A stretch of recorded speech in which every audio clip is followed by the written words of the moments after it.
did you think of Malik Scott's performance as a trainer for Wilder in the Fury? I think Malik Scott's got a good boxing brain. I think that I've got to be honest.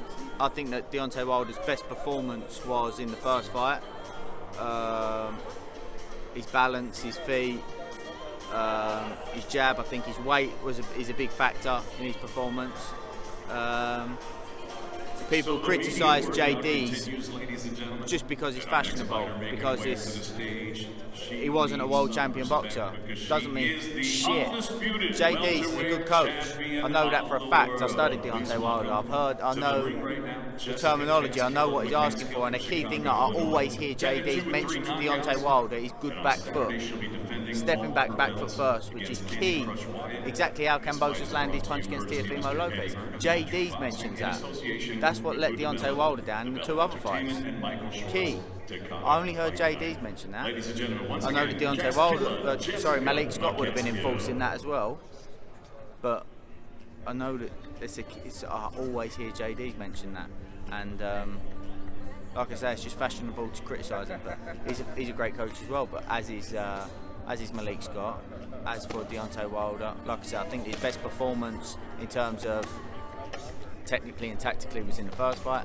However, in terms of spirit, desire, will, heart, chin, grit, determination,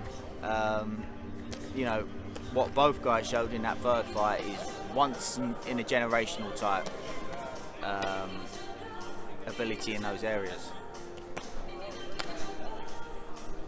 The internet, let's just leave it at that, likes to believe that Wilder would be done because he suffered these two very tough fights versus Tyson Fury. What's your opinion?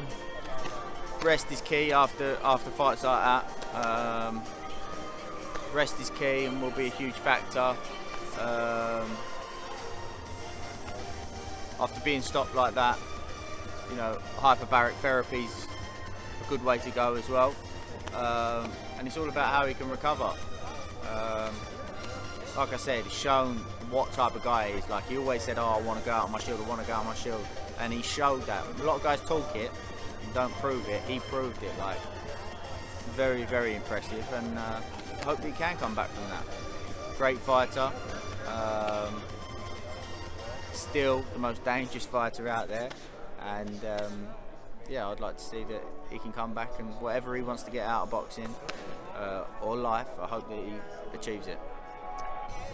His former opponent, Luis Ortiz, and Joshua's first title shot, Charles Martin, now they're fighting in Florida, Hard Rock Casino. What do you think of that matchup? Because I feel like both fan bases are waiting for this one to say, look, my guy was better because his opponent won. Yeah, Luis Ortiz is the better fighter. There's not much question about that. You think he wins even at this age? This is it. If he's still the same, yeah, he wins. Taking nothing away from Charles Martin. I don't think Charles Martin done himself justice in the Anthony Joshua fight, and he's a better fighter than what was shown there. But it was also a good performance from AJ. So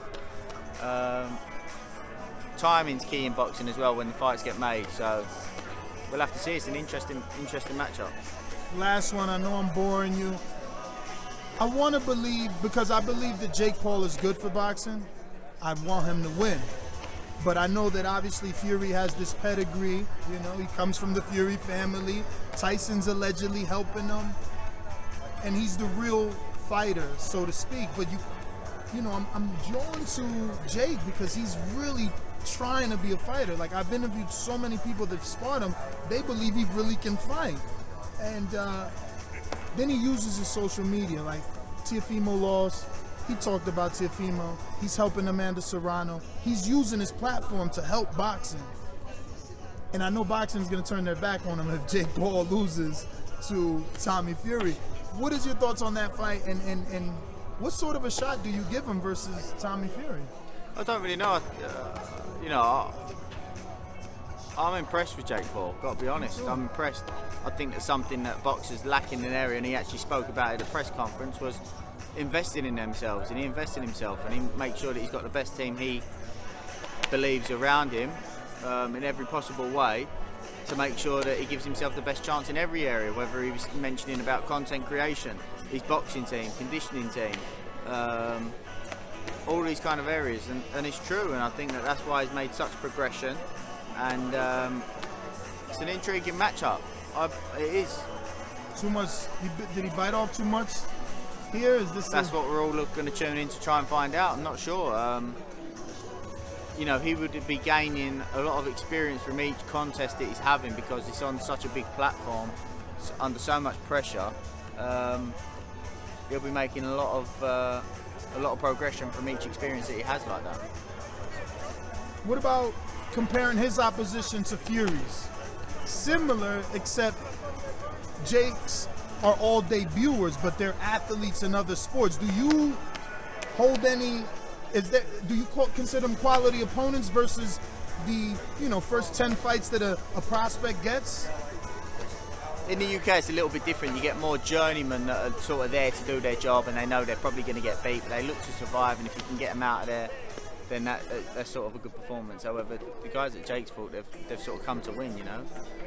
It's almost an embarrassment to get beat in their eyes. So they're coming to win. So. 50-50, like in terms of the opponents that they've faced, in my opinion. How much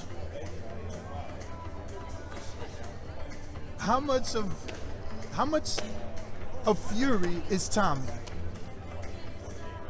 What do you mean? Like how much of Tyson is in Tommy? We don't know. Or even Huey. Huey's pretty good on the back foot. Yeah, the reality is, style-wise, different, very different. No, not style-wise. I mean like the spirit. The spirit and the skill. This is it. You don't know that that's in someone until they have to show it. Tommy hasn't had to show that yet. It's not to say he hasn't got it. He may have it. He may have it in even more abundance, but he hasn't had to show that yet, and so can't really say. All right. Well, Ben, man, thank you for the time. 20 minutes. We do appreciate it. No problem.